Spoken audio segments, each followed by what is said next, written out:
Selamat pagi, Shalom saudara kekasih Tuhan. Dan pada kesempatan pagi hari ini, sebelum kita beraktivitas di dalam kegiatan-kegiatan kita sepanjang hari ini, tentunya kita akan lebih berbahagia, kita akan lebih semangat ketika kita mendengarkan kebenaran firman Tuhan terlebih dahulu. Oleh sebab itu, saya mengajak Bapak Ibu Saudara kekasih Tuhan untuk menaikkan doa kita kepada Dia. Bapa di dalam surga, Tuhan yang kami sembah, yang kami kenal, di dalam Tuhan Yesus Kristus. Pada kesempatan pagi hari ini Tuhan, kami bersyukur oleh karena Tuhan sudah membangunkan kami dengan kekuatan, dengan kesegaran yang berasal daripada-Mu. Tetapi kekuatan dan kesegaran itu akan lebih nyata kepada kami ketika kami datang di hadirat Tuhan, membaca dan merenungkan kebenaran firman-Mu. Karena kebenaran firman-Mu lah yang akan menuntun langkah-langkah kehidupan kami sepanjang hari ini, bahkan sepanjang hidup kami. Tuhan, berbicaralah kepada kami pada pagi hari ini, sehingga kebenaran firman-Mu menjadi berkat bagi kami semua. Tuhan memberkati hamba-Mu, berikan hikmat, marifat yang berasal daripada-Mu. Biar apa yang disampaikan seturut dan sekehendak dengan Engkau. Inilah Tuhan doa kami di dalam nama Tuhan kami Yesus Kristus, nama yang indah dan penuh kuasa. Kami panjatkan doa kami ini. Haleluya, amin. Nah, saudara kekasih Tuhan, seperti yang tadi saya sudah katakan bahwa judul firman Tuhan pada saat ini tentang percaya dan bertindak. Bapak Ibu Saudara kekasih Tuhan bisa mempersiapkan dengan membuka di dalam Markus pasal yang kelima, ayat yang ke-25 sampai yang ke-34. Markus pasal yang kelima, ayat yang ke-25 sampai yang ke-34. Memang kalau kita memperhatikan di situ, nanti kita akan tahu bahwa ada seorang wanita yang sakit, namun ia tidak tinggal diam. Ia percaya, tetapi juga bukan hanya percaya, ia bertindak.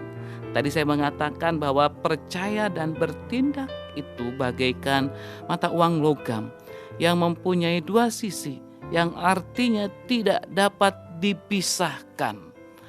Baik saudara, saya ingin membacakan bagi saudara demikian di dalam Markus pasal yang kelima, ayat yang ke-25 sampai yang ke-34. Adalah di situ seorang perempuan yang sudah 12 tahun lamanya menderita pendarahan. Ia telah berulang-ulang diobati oleh berbagai tabib, sehingga telah dihabiskannya semua yang ada padanya. Namun sama sekali tidak ada faedahnya, malah sebaliknya keadaannya makin memburuk.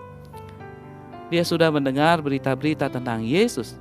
Maka di tengah-tengah orang banyak itu ia mendekati Yesus dari belakang dan menjamah jubahnya. Sebab katanya, asal ku jamah saja jubahnya, aku akan sembuh. Seketika itu juga berhentilah pendarahannya dan ia merasa bahwa badannya sudah sembuh dari penyakitnya. Pada ketika itu juga Yesus mengetahui bahwa ada tenaga yang keluar dari dirinya. Lalu ia berpaling di tengah orang banyak dan bertanya, siapa yang menjamah jubahku? Murid-muridnya menjawab, engkau melihat bagaimana orang-orang di sini berdesak-desakan dekatmu, dan engkau bertanya, siapa yang menjamah aku? Lalu ia memandang sekelilingnya untuk melihat siapa yang telah melakukan hal itu. Perempuan itu yang menjadi takut dan gemetar ketika mengetahui apa yang telah terjadi atas dirinya, tampil dan tersungkur di depan Yesus dan dengan tulus memberitahukan segala sesuatu kepadanya. Maka katanya kepada perempuan itu, hei anakku, imanmu telah menyelamatkan engkau. Pergilah dengan selamat dan sembuhlah dari penyakitmu. Nah, saudara-saudara kekasih Tuhan, ada sebuah ungkapan yang berbunyi, dunia ini penuh dengan lembah air mata. Saudara, apa nih ya artinya? Dunia ini penuh dengan lembah air mata. Artinya bahwa dunia ini merupakan tempat yang penuh dengan penderitaan. Penderitaan itu ada bermacam-macam bentuk dan jenisnya. Setiap orang pasti mengalaminya. Penderitaan yang dialami seseorang berbeda dengan penderitaan yang dialami oleh orang lain. Saudara kekasih Tuhan, seorang istri menangis di waktu malam hingga bantalnya menjadi basah karena air mata yang ditumpahkannya. Mengapa? Sebab sang suami telah meninggalkan dia dan menyeleweng dengan wanita yang lain. Seorang ibu amat berduka cita karena anak-anaknya tidak berjalan pada jalan yang benar. Ada banyak keluarga yang dilanda kesusahan karena menghadapi kesulitan ekonomi. Mereka hanya bisa mengeluh atau menangis sebab tidak tahu apa yang akan mereka makan pada besok harinya.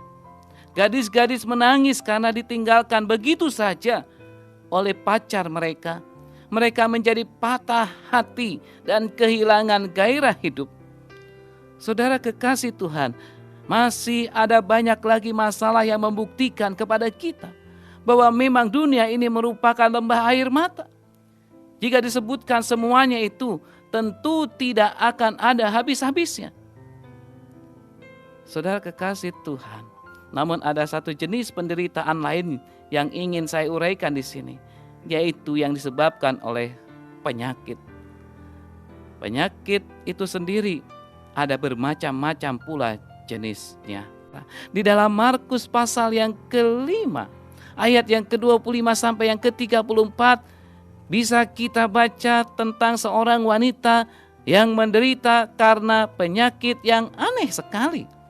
12 tahun diceritakan ada seorang wanita yang telah menderita selama 12 tahun, saudara. Sebagai akibat dari pendarahan yang dialaminya, kita dapat merasakan betapa hebat, berat penderitaan yang dialami wanita ini. Saudara, jika kita berbaring sakit karena satu penyakit ya, misalkan saja 12 hari saja, saudara, pasti sudah merasa payah. 12 hari. Kalau 12 hari itu jatahnya orang kerja itu mendapat cuti 1 tahun. 12 hari. Ya saudara-saudara, 12 hari kali 35 ya, atau 365 hari ya. Katakanlah 12 hari kali 365 hari. Jadi jumlahnya itu 4.380 hari. Wah, wanita ini berbaring sakit selama 4.380 hari berbaring atau mengalami sakit seperti itu. Suatu jangka waktu yang tentunya tidak singkat. Wanita ini tidak pasrah begitu saja dengan penyakit yang dideritanya. Dia telah berusaha sekuat tenaga mencari pertolongan kemana-mana untuk mendapatkan kesembuhan. Namun bagaimana hasilnya? Di dalam ayat yang ke-26 dikatakan bahwa dia telah berulang-ulang diobati oleh berbagai tabib. Sampai semua harta yang dimilikinya itu habis untuk biaya pengobatan. Namun usaha tersebut sama sekali tidak ada faedahnya. Malah sebaliknya keadaan itu semakin memburuk. Jadi wanita tadi mengalami penderitaan yang ganda. Pertama, penyakit pendarahannya yang telah dideritanya selama 12 tahun itu. Yang kedua, ekonominya juga jadi morat-marit, bangkrut sama sekali. Seluruh harta bendanya telah dia jual untuk mengongkosi pengobatannya. Ya, tapi semuanya itu tidak mampu menolongnya juga. Ya, pepatah mengatakan sudah jatuh tapi tangga pula, begitu ya. Benar-benar parah, benar-benar berat. Ya. Penderitaan yang ditanggung wanita itu. Saudara kekasih Tuhan, seandainya kita menjadi wanita itu, apa sih yang dapat kita lakukan? Bagaimanakah langkah kita selanjutnya? Apa yang akan timbul dalam pikiran kita? Pasti ya di benak kita akan dipenuhi dengan hal-hal yang sifatnya negatif pokoknya. Pesimis, isinya seperti itu. Inilah yang disebut dengan gambaran mental negatif. Saya yakin bahwa wanita tersebut pada mulanya memang memiliki gambaran mental seperti itu. Mungkin dia berpikir begini, saya adalah orang yang paling malang, paling celaka. Sudah berobat kemana-mana, tetapi tidak sembuh-sembuh juga dari sakit pendarahannya. Mungkin ia juga mengatakan, saya sudah tidak mempunyai harapan lagi untuk bisa sembuh. Kini harta saya pun sudah ludes semuanya. Tidak ada artinya lagi hidup seperti ini. Nah, begitulah kira-kira pikiran yang terbesit dalam benaknya. Semua pokoknya bernada negatif. Saudara kekasih Tuhan, saya mengamati bahwa dewasa ini banyak orang Kristen yang dihinggapi oleh gambaran mental negatif.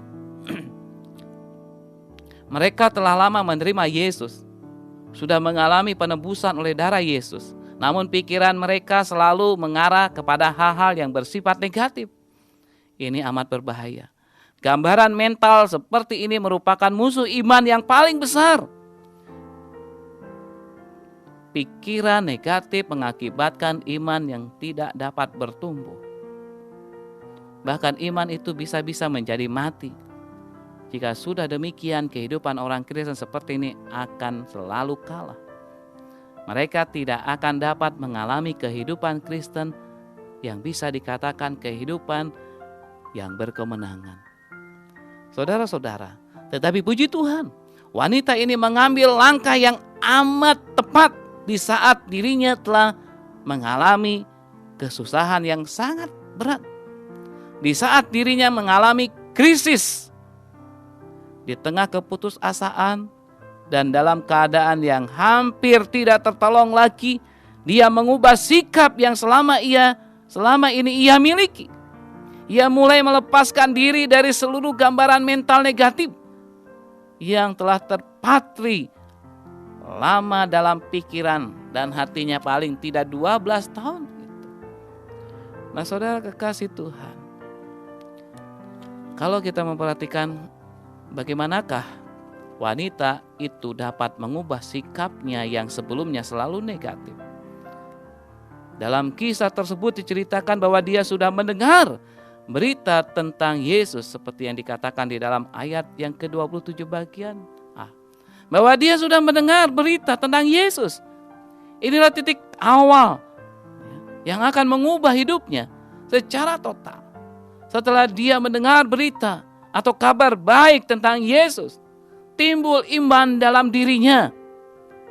Saudara-saudara, iman timbul dari pendengaran dan pendengaran oleh firman Kristus.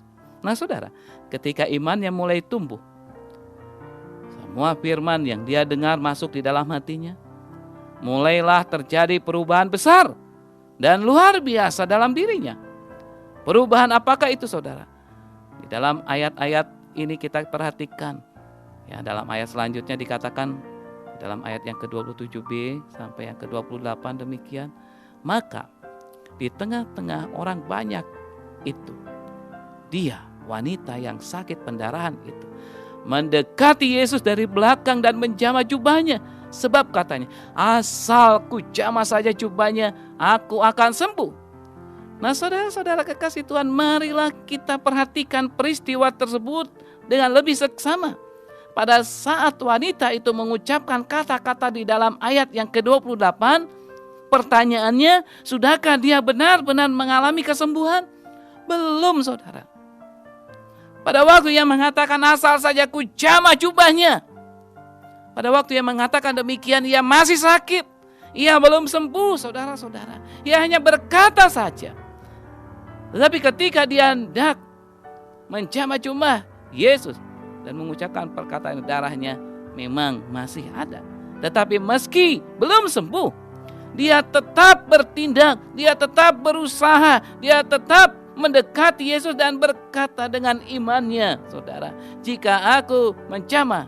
Jadi dia berkata lalu melakukan. Ia berkata, ia mengatakan sesuatu keyakinan. Ia tidak hanya berkata saja, enggak hanya ngomong saja, tetapi ia melakukan aksi. Ada perbuatan, mendekat dan memegang erat jubah Yesus Kristus. Saudara-saudara yang dikasihi oleh Tuhan Yesus Kristus, iman yang telah dimilikinya menghasilkan perkataan yang positif tentunya. Kabar baik tentang Yesus yang didengarnya dan termeterai dalam hatinya memupuskan semua gambaran mental negatif yang ada di dalam dirinya. Inilah perubahan besar yang dialami oleh wanita itu.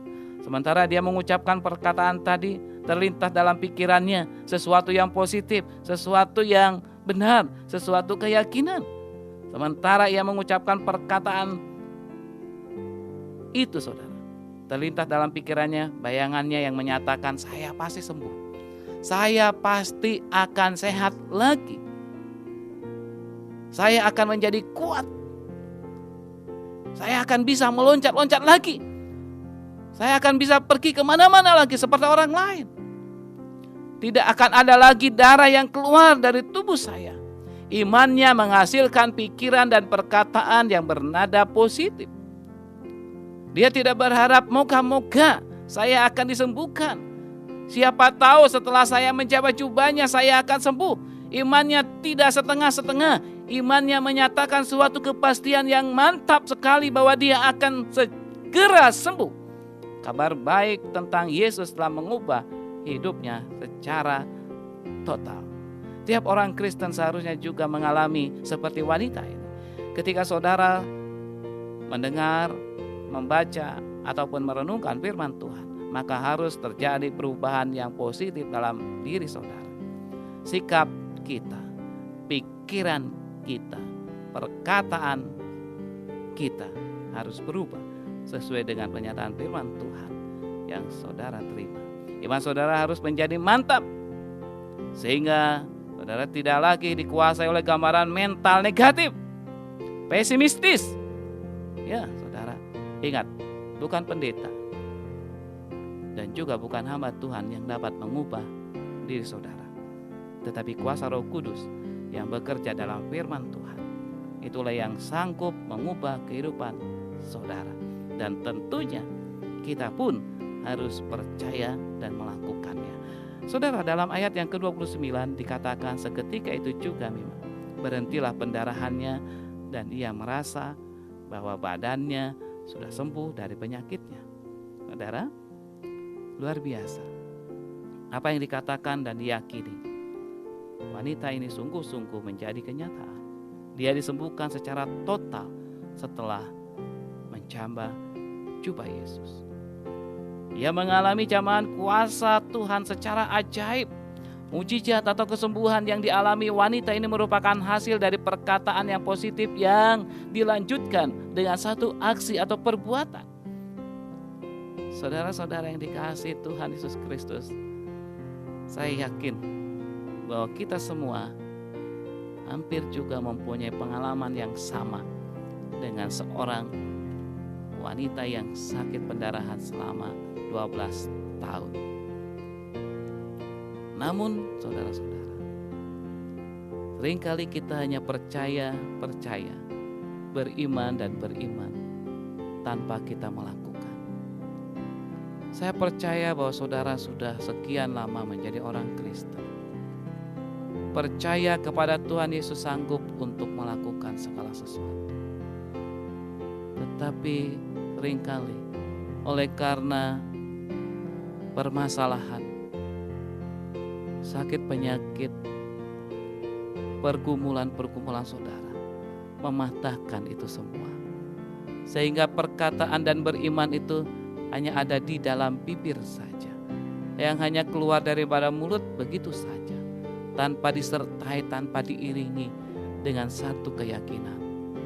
Saudara kekasih Tuhan, percaya dan bertindak bagaikan mata uang logam yang tidak dapat dipisahkan. Ketika kita ingin berhasil di dalam apapun juga, sakit penyakit kita disembuhkan, permasalahan apapun yang kita hadapi mendapatkan solusi yang berasal daripada Dia. Kita tidak hanya percaya saja, tetapi harus bertindak.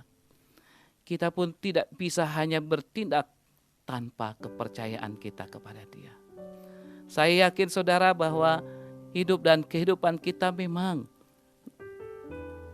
tidak lepas daripada yang namanya penderitaan dan permasalahan. Namun kita harus yakin iman yang kita miliki harus kita gerakkan. Tanpa iman yang digerakkan dan terarah kepada Dia, maka kita akan kalah dan hidup di dalam penderitaan. Saya membaca satu buah renungan yang diberi judul Belajar dari Keledai. Diberi ilustrasi demikian, saudara-saudara. Suatu hari keledai pemilik seorang petani, ya, suatu hari ketika seorang petani ini ya mempunyai seekor keledai, lalu keledainya ini jatuh ke dalam sumur. Ya, si petani memikirkan apa yang harus dilakukannya. Namun akhirnya ia memutuskan bahwa keledai itu sudah tua, gak ada gunanya lagi lah. Dan sumur itu juga sudah tua ya, sudah gak kepake lagi gitulah. Jadi, waduh, apa ini yang harus saya lakukan? Petani itu berpikir, oh kalau begitu saya akan mengajak tetangga-tetangga saya untuk menolong saya, membantu saya. Ya, jadi mereka, tetangga-tetangganya dan petani ini, mereka itu membawa pacul, membawa skop, dan mulailah mereka menyekop tanah ke dalam sumur itu. Nah, saudara-saudara, mereka terus memasukkan tanah dan kotoran dan mungkin juga ada batu yang dimasukkan ke sumur itu. Nah, saudara-saudara, pada mulanya ketika si keledai itu menyadari apa yang sedang terjadi, ia pasti ya menerima jatuhan tumpukan-tumpukan tanah atau juga ada batunya. Kena punggungnya ia menangis, ya. Ia menderita. Ia mengalami penderitaan yang sangat. Mungkin ketika ia melihat ke atas, lalu tiba-tiba saja ada jatuhan, bongkahan tanah yang mana tepat kena kepalanya dia. Mungkin ia menangis, sakit, luka. Saudara-saudara, tetapi walaupun ia dalam keadaan menderita, ia tidak tinggal diam, saudara. Ia bertindak. Ketika ada tanah atau bongkahan tanah ini yang dijatuhkan dari atas dan mungkin juga ada batu yang dapat melukai punggungnya. Ketika ia merasakan itu semua, mungkin ia mengatakan, aduh sakit. Tetapi ia tidak terus mengeluh dan menangis. Ia menggoyangkan punggungnya sehingga kotoran tanah itu jatuh ke bawah. Dan setiap ada tanah yang menimpa kepada punggungnya, ia menggoyangkan dan menggoyangkan. Dan seperti itulah terus. Dan saudara-saudara, segera saja kalau kita memperhatikan di dalam ilustrasi ini, sampai pada akhirnya tanah itu terus menaik sampai ke atas, dan akhirnya keledai itu lari, loncat ya, lari menyelamatkan diri. Inilah gambaran di dalam kehidupan kita, bahwa ada banyak tumpukan tanah juga yang mungkin datang bahkan menimpa kehidupan kita. Tetapi saudara, belajarlah kepada keledai ini. Sama seperti kita juga, ketika kita menghadapi permasalahan demi permasalahan bagaikan tanah yang jatuh ke punggung kita, kita sakit, kita menderita, kita mengeluh, kita menjerit di hadapan Tuhan. Tetapi kalau saudara hanya menjerit, mengeluh dan tidak bertindak, maka tumpukan tanah permasalahan saudara memendam saudara, mengubur saudara, sehingga kita akan mati di dalamnya. Iman kita mati. Tetapi saudara dan saya pada saat ini, apapun yang sedang kita hadapi, kita beriman, tetapi kita tidak hanya berhenti sampai di situ. Kita menggerakkan iman kita dengan perbuatan-perbuatan kita, dengan aksi-aksi kita, sehingga ketika permasalahan yang menimpa kita tidak menimbun kita, tidak mengubur kita, tetapi kita bisa hidup di atas permasalahan ini dan senantiasa ada solusi yang akan Tuhan berikan kepada kita. Pagi hari ini saudara, kebenaran firman Tuhan mengingatkan kita bahwa kita perlu percaya, tetapi juga perlu untuk melakukannya atau bertindak. Percayalah saudara, sama seperti gambaran ilustrasi keledai tadi. Ya, kalau dia hanya tinggal diam dan hanya mengeluh dan menangis saja, tidak ada usaha, ya keledai itu akan mati. Demikian juga dengan kita. Permasalahan boleh saja datang silih berganti, tetapi kita punya pengharapan di dalam Tuhan Yesus Kristus. Iman kita, gerakanlah iman kita saudara, sehingga kita bisa hidup di atas permasalahan itu. Mari kita akan berdoa bersama-sama. Bapa kami di dalam surga, kami mengucap syukur kepadamu pada pagi hari ini. Kebenaran firman-Mu sudah kami dengar bersama-sama. Dan biarlah Tuhan kebenaran firman ini mengingatkan kami semua bahwa kami memang sudah percaya kepadamu, tetapi kami perlu untuk bertindak. Kami perlu untuk melakukan segala sesuatu. Biarlah Tuhan, walaupun ada bongkahan-bongkahan tanah yang jatuh menimpa tubuh kami, yang membuat kami sakit, menderita, luka, namun kami akan menggoyangkan iman kami Tuhan, sehingga semua itu tidak menipu kami, tidak mengubur kami, tetapi oleh karena kekuatan kuasa Roh Kudus-Mu yang memampukan kami untuk menggerakkan iman kami, sehingga pengharapan boleh menjadi kenyataan, sehingga ada solusi, ada jalan keluar yang kami dapatkan ketika kami menghadapi pergumulan di dalam hidup dan kehidupan kami, baik di dalam masalah keluarga kami, masalah pendidikan anak-anak kami, masalah pekerjaan kami, dan masalah di dalam pelayanan kami. Terima kasih Tuhan. Inilah doa kami, di dalam nama Tuhan Yesus kami berdoa. Haleluya. Amin.